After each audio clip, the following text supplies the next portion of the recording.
आज का अपना जो टॉपिक है वो आपके स्क्रीन के सामने एल्डिहाइड तथा कीटोन के भौतिक गुण।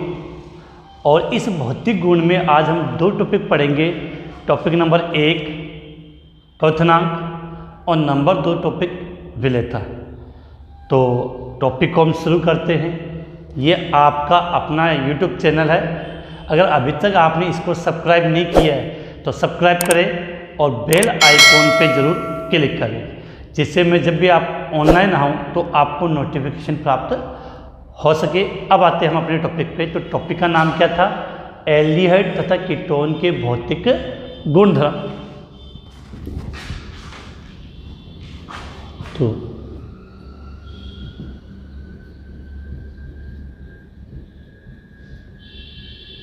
एल्डिहाइड तथा कीटोन के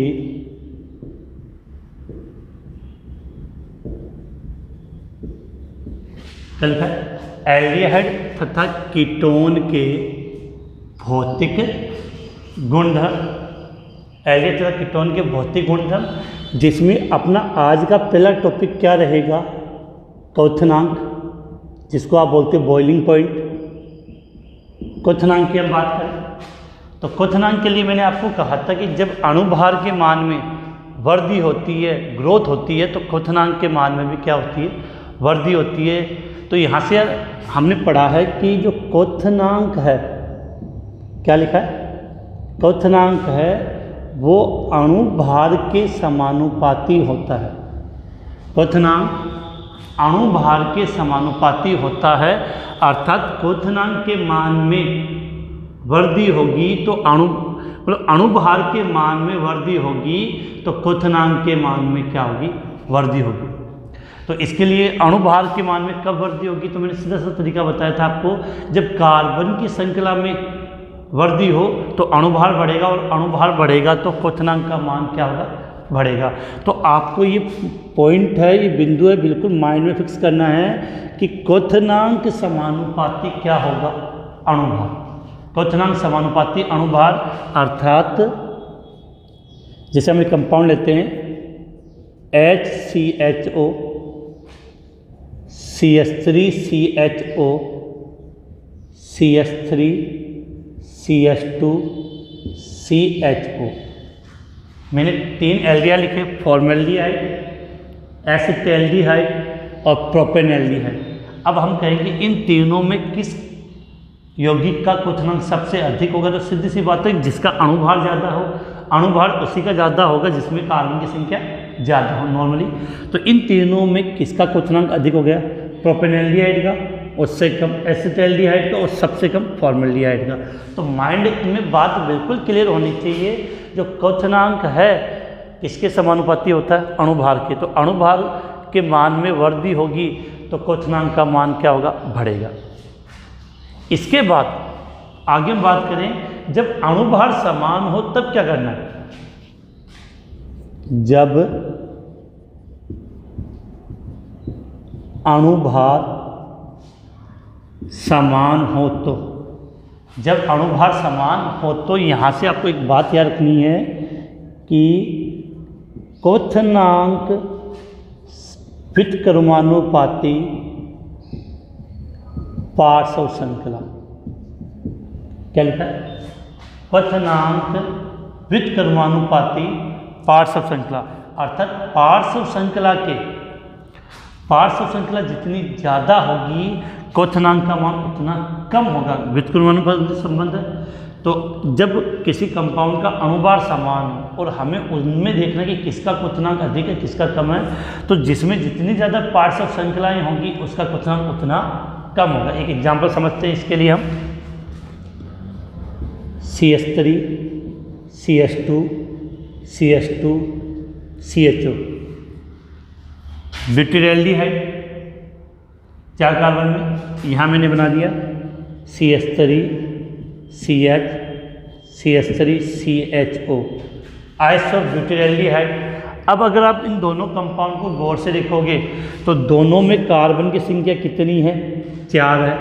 हाइड्रोजन काउंट कर सकते हो, 3 2 5 7 और 1 8, 8 हाइड्रोजन है। और ऑक्सीजन कितना, 1। दोनों कंपाउंड का जो अणुसूत्र है वो यही होगा, C4H8 और O, C4H8O। तो यहाँ से अपने को एक बात समझ में आती है कि दोनों का अणुसूत्र समान है। अणुसूत्र समान है तो अणुभार समान होगा। तब हम इनके क्वथनांक का पता कैसे लगाए, तब हमें याद रखना है कि यहाँ तो 4 कार्बन की, यहाँ 4 कार्बन की सीधी श्रृंखला है और यहाँ पर एक पार्श्व श्रृंखला है, पार्श्व श्रृंखला। तो हमने ये तो पढ़ा कि यहाँ अगर आप इसको सीधा लोगे तो यहाँ ये क्या है, पार्श्व श्रृंखला। तो पार्श्व श्रृंखला होने का मतलब क्वथनांक के मान में कमी आएगी। तो इन दोनों कंपाउंड को अगर आप गौर से देखोगे तो किसका क्वथनांक अधिक होगा, इसका, और इसका उससे कम। तो क्वथनांक का क्रम ये हो जाएगा। तो यहाँ से हमने 2 बातें सीखी है, चाहे ये बात एल्डिहाइड के लिए हो या कीटोन के लिए हो, दोनों के लिए सेम है। अपना टॉपिक क्या है, एल्डिहाइड तथा कीटोन के भौतिक गुण। पहला पॉइंट क्या लिखा, क्वथनांक। क्वथनांक किसके समानुपाती, अणुभार के। तो अणुभार के मान में वृद्धि होगी तो क्वथनांक का मान बढ़ेगा। अर्थात अगर क्रियात्मक समूह समान है और कार्बन की श्रृंखला में वृद्धि होगी तो क्वथनांक बढ़ेगा। लेकिन जब अणुभार समान हो, जैसे यहाँ पर जब अणुभार समान हो तो ये कंडीशन, तो वहाँ क्या याद रखना है कि जब अणुभार समान हो तब हमें याद रखना है कि पार्श्व श्रृंखला में वृद्धि होने पर क्वथनांक के मान में कमी आती है, जिसका एग्जाम्पल मैंने आपको यहाँ पे समझा दिया है। जल्दी से आप इसका स्क्रीनशॉट लें, उसके बाद हम आगे बात करें। तो क्वेश्चन का तरीका समझ गए कि आपको कंपाउंड मिलेंगे, उनको क्वथनांक के बढ़ते हुए क्रम में या घटते हुए क्रम में आपको व्यवस्थित करना है। अब यहाँ तक की तो बात समझ में आ गई। अब यहाँ से आपको एक बात जानना है कि कुछ पॉइंट हम अलग और पढ़ते हैं जहाँ से क्वेश्चन अपना अच्छा पूछ लिया जाता है कि हम क्वथनांक ही पढ़ने। अभी अपना टॉपिक क्वथनांक चल रहा है, बॉइलिंग पॉइंट। अब देखो यहाँ पे हम बात करें कि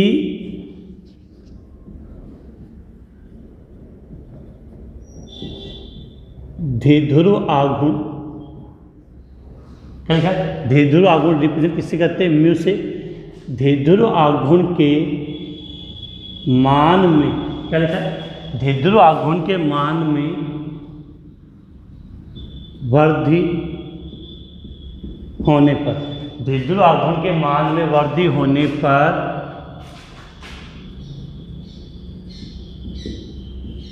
क्वथनांक के मान में भी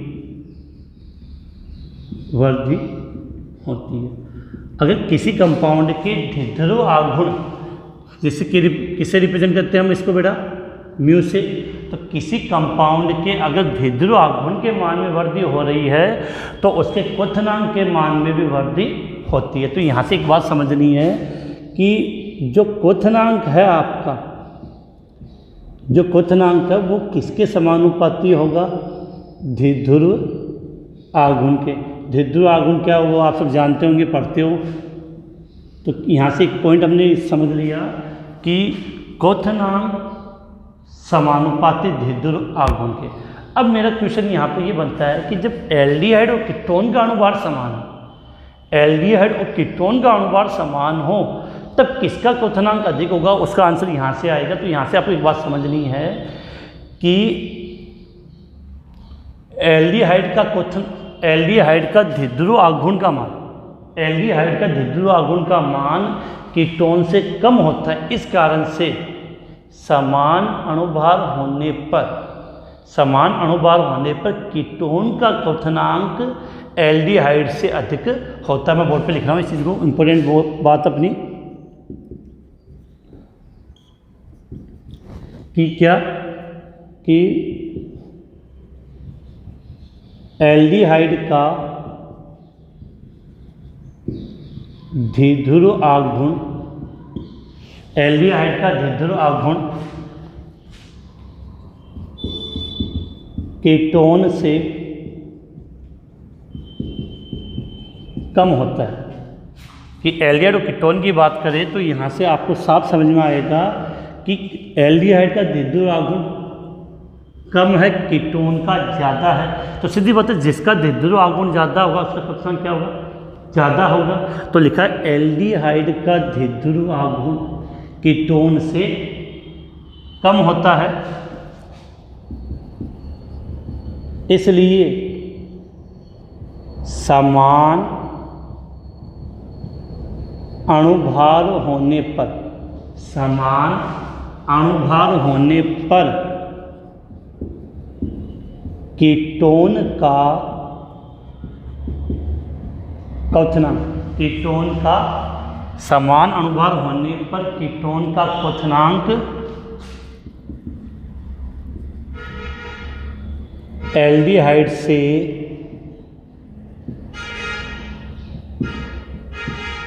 अधिक होता है। तो यहाँ से बिल्कुल माइंड में क्लियर कर लेना कि कीटोन का और एल्डिहाइड के क्वथनांक की हम बात करें तो किसका क्वथनांक अधिक होगा, समान अणुभार है तो कीटोन का अधिक होगा, एल्डिहाइड का उससे कम। तो इसको में से भी लिख सकते हैं, जैसे यहाँ लिखा एल्डिहाइड और ये हो गया आपका कीटोन, एल्डिहाइड और कीटोन,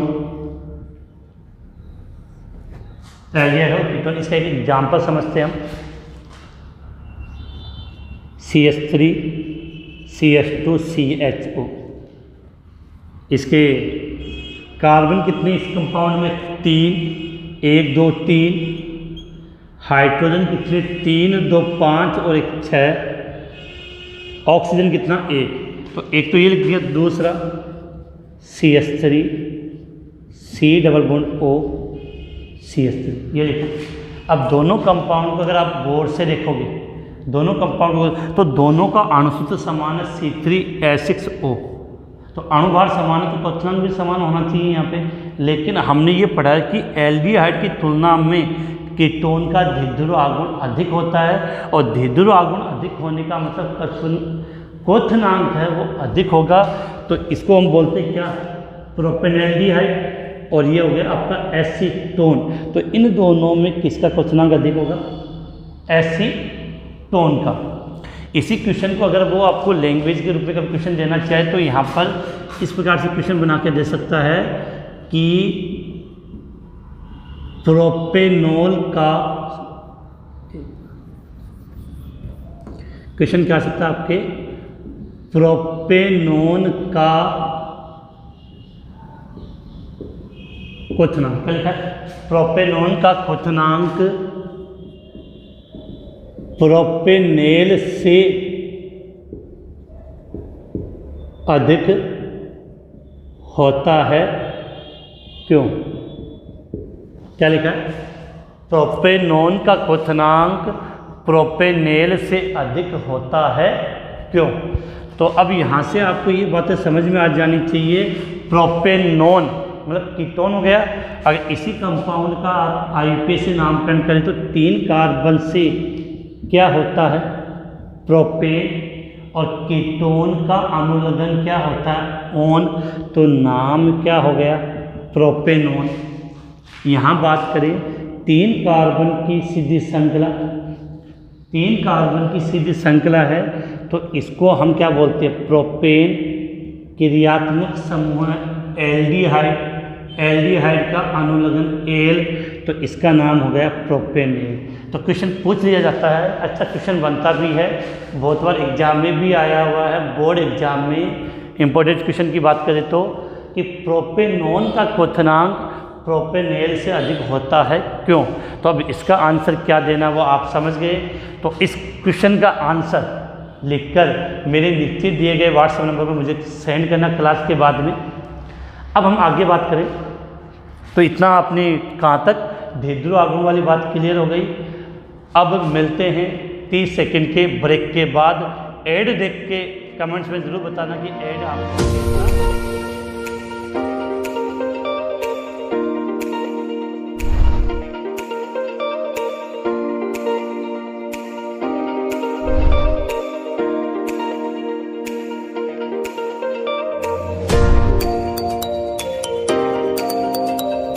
होगा आपको ये छोटा सा एक ब्रेक पसंद आया होगा।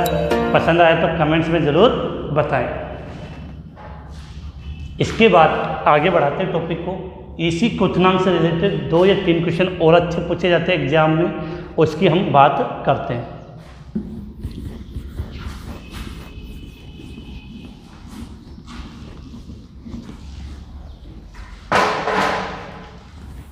देखो यहाँ से पहले मैं कुछ बातें लिख रहा हूँ, फिर उससे हम समझने की कोशिश करते हैं कि यहाँ इस तरह कहते हैं कि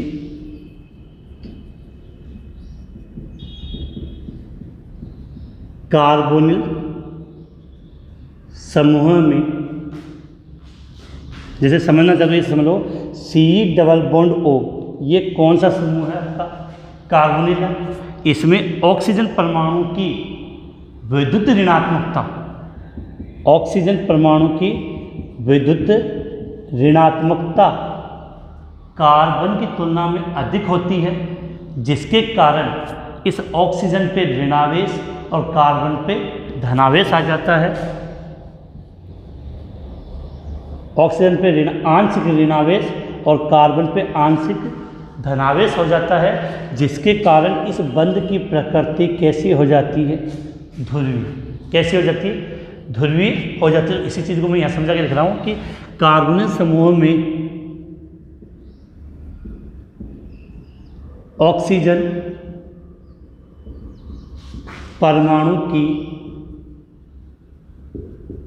विद्युत ऋणता, या तो विद्युत ऋणात्मकता बोल दो या विद्युत ऋणता, एक ही बात है। तो कार्बोनिल समूह में ऑक्सीजन परमाणु की विद्युत ऋणता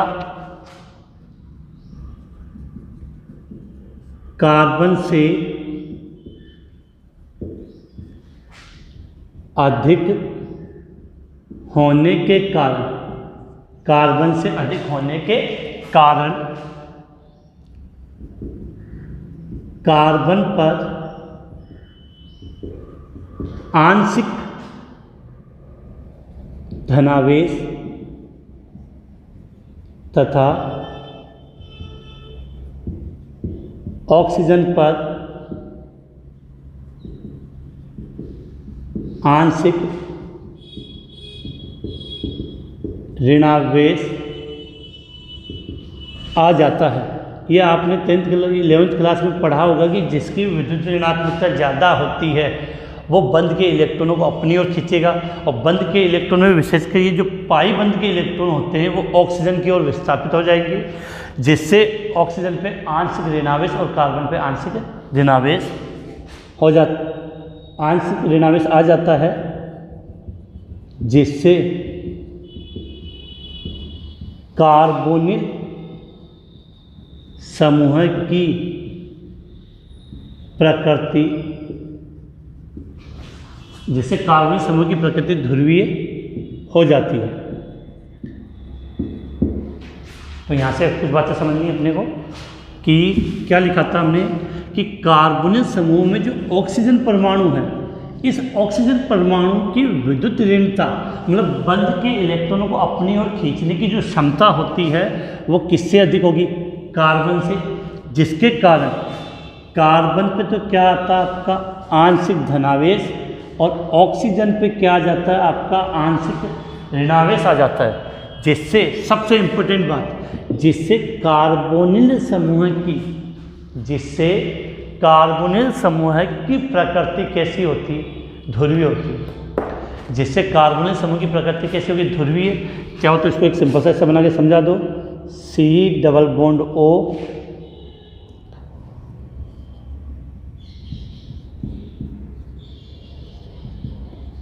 ठीक है।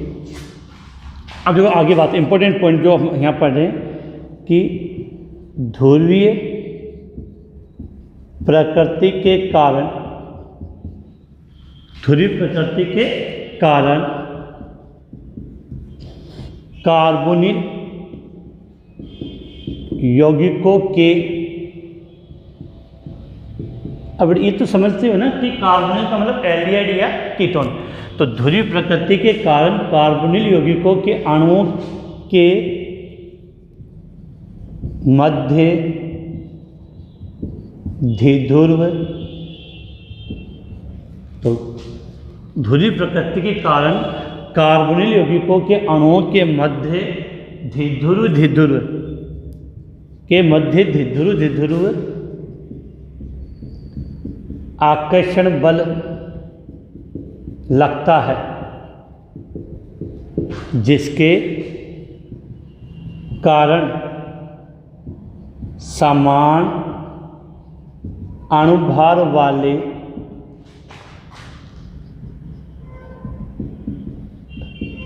हाइड्रोकार्बन ईथर की तुलना में इनका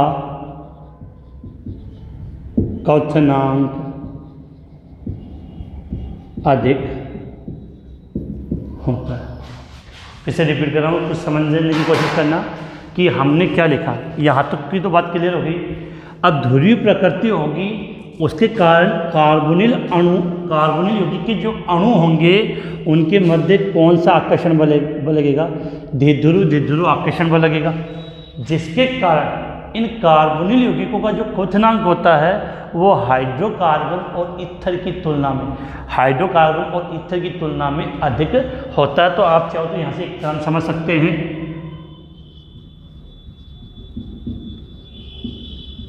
हाइड्रोकार्बन, ईथर, एल्डिहाइड और कीटोन। तो मैंने एक क्रम लिखा है, हाइड्रोकार्बन, ईथर, एल्डिहाइड और कीटोन। अगर चारों का अणुभार समान हो तो सबसे अधिक क्वथनांक किसका होगा? कीटोन का, उससे कम एल्डिहाइड का, उससे भी कम ईथर का और सबसे कम हाइड्रोकार्बन का। तो ये विशेष है और इसको सबसे ये आपको याद रखना है कि चारों को मैंने फिर से समझा दिया कि अगर क्वेश्चन आ जाएगी हाइड्रोकार्बन, ईथर, एल्डिहाइड तथा कीटोन में किसका क्वथनांक सबसे अधिक है, तो आप कहोगे कीटोन का क्वथनांक सबसे अधिक होता है, उससे कम एल्डिहाइड का, उससे कम ईथर का, उससे कम हाइड्रोकार्बन का। रीजन एक ही है, क्योंकि कार्बोनिल समूह की प्रकृति कैसी होती है? धिध्रुव, और धिध्रुव होने के कारण इनके अणुओं के मध्य धिध्रुव आकर्षण बल लगता है। तो जल्दी से स्क्रीनशॉट लें, फिर अगले पॉइंट की बात करें।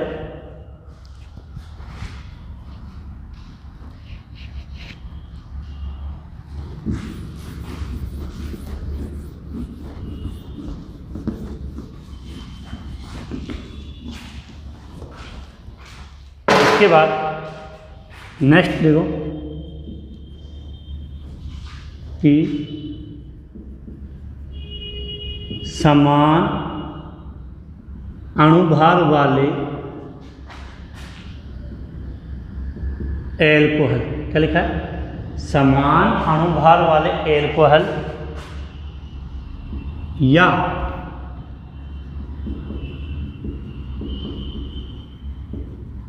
कार्बोक्सिलिक अम्ल की तुलना में इनका क्वथनांक कम होता है, क्योंकि देखो अभी तो हम ज़्यादा पढ़ रहे थे, अब कम की बात करें कि समान अणुभार वाले जो एल्कोहल या किसकी बात करें, कार्बोक्सिलिक अम्ल, इनकी तुलना में एल्डिहाइड और कीटोन का जो क्वथनांक होता है वो कम होता है। क्यों? क्योंकि धिध्रुव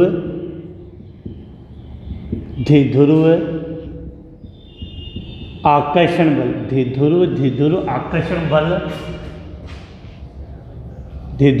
आकर्षण बल हाइड्रोजन बंध, कॉस्ट्यूम में तो H बॉन्ड, हाइड्रोजन बंध की तुलना में दुर्बल होता है। हमने पिछले वाले चैप्टरों में पढ़ा था कि एल्कोहल तथा कार्बोक्सिलिक जो अम्ल होता है, एल्कोहल तथा जो कार्बोक्सिलिक जो अम्ल होता है उनमें हाइड्रोजन बंध पाए जाते हैं। और अभी हमने लिखा कि एल्डिहाइड और कीटोन का जो क्वथनांक है उसका रीजन धिद्रुव आकर्षण बल है। तो जो धिद्रुव आकर्षण बल है वो हाइड्रोजन बंध की तुलना में क्या होते हैं, कमजोर होते हैं, जिसके कारण एल्डिहाइड या कीटोन का क्वथनांक इनसे कम होता है। इसको चाहे तो हम ऐसे लिख सकते हैं, एल्डिहाइड कीटोन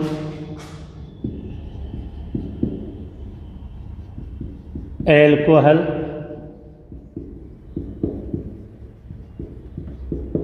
और कार्बोक्सिलिक अम्ल। तो ये क्रम याद रखना आपको, इसी की वैल्यू है कि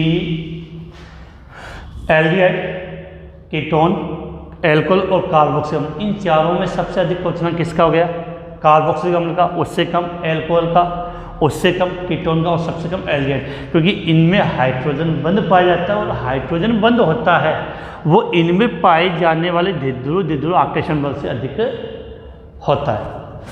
इसके बाद ये आपका क्वथनांक का टॉपिक कंप्लीट है। क्वथनांक की टॉपिक कंप्लीट होने के बाद इसके बाद अपना दूसरा पॉइंट इस चैप्टर का आता है विलेयता। स्क्रीनशॉट ले जल्दी से।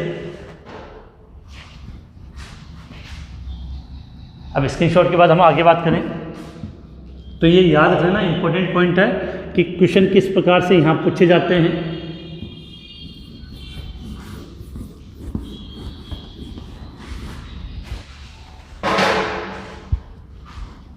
ठीक है, इसके बाद अगला पॉइंट हम यहाँ पर लेते हैं विलेयता, सॉल्युबिलिटी। क्या लिखा है, विलेयता। तो विलेयता के लिए सीधी सी बात है कि इस एल्डिहाइड और कीटोन के जो निम्न सदस्य होते हैं जैसे फॉर्मल्डिहाइड, एसिटाल्डिहाइड और एसीटोन, वो जल में विलय होते हैं क्योंकि हाइड्रोजन बंध बनाते हैं। लेकिन इससे आगे वाले समूह की विलेयता धीरे धीरे कम हो जाती है क्योंकि R का मान बढ़ेगा तो हाइड्रोजन बंध कम बनेगी तो विलेयता घटेगी। तो इसको दो लाइनों में हम इसे लिख सकते हैं कि कार्बोनिल यौगिकों के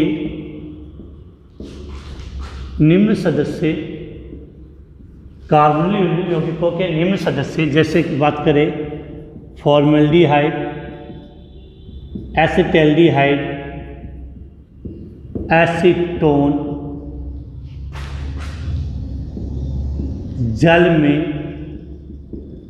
विलय होते हैं। कार्बोनिल यौगिकों के निम्न सदस्य फॉर्मल्डिहाइड, एसिटाल्डिहाइड और एसीटोन जल में विलय होते हैं क्योंकि जल के साथ कौन सा बंध, हाइड्रोजन, जल के साथ हाइड्रोजन बंध बनाते हैं।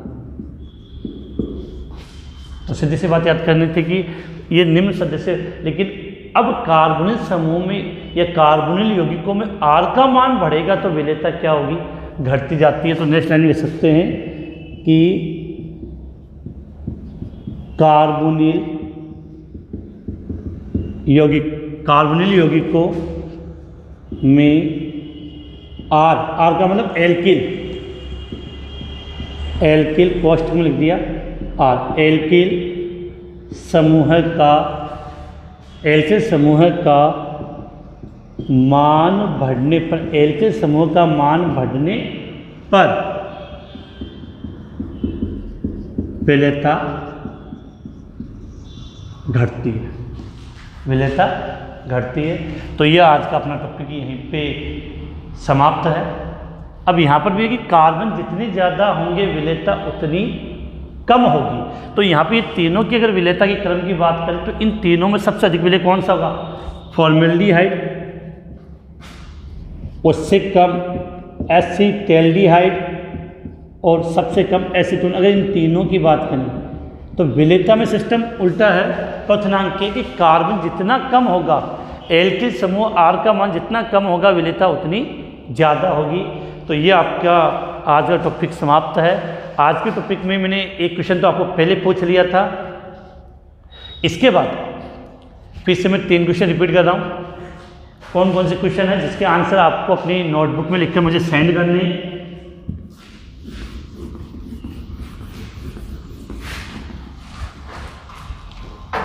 एक क्वेश्चन तो मैंने क्या पूछा था आपको, प्रोपेनॉन का क्वथनांक, प्रोपेनॉन का क्वथनांक प्रोपेनेल से अधिक होता है, क्यों? इसका आंसर देना आपको क्वेश्चन नंबर 2। समान अणुभार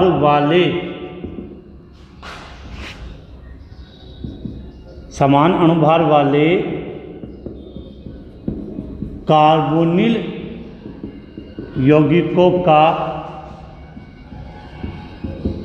क्वथनांक, समान अणुभार वाले कार्बोनिल यौगिकों का क्वथनांक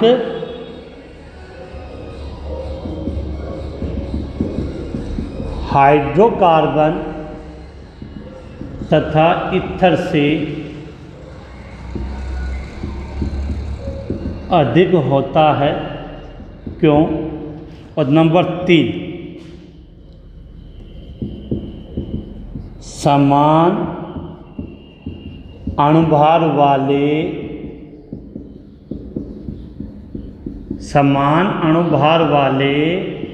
कार्बनिक यौगिकों का, समान अणुभार वाले कार्बोनिल यौगिकों का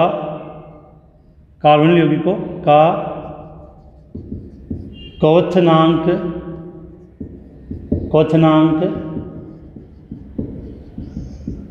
एल्कोहल तथा कार्बोक्सिलिक अम्ल से कम होता है, क्यों? तो मैंने 3 क्वेश्चन आपसे पूछ लिए हैं। इन तीनों का आंसर नीचे लिखे व्हाट्सएप नंबर पे आप सेंड कर देना, जिससे मुझे पता चल जाएगा कि आपको ये टॉपिक कितना समझ में आया है। वीडियो पसंद आए तो लाइक और शेयर करना ना भूलें।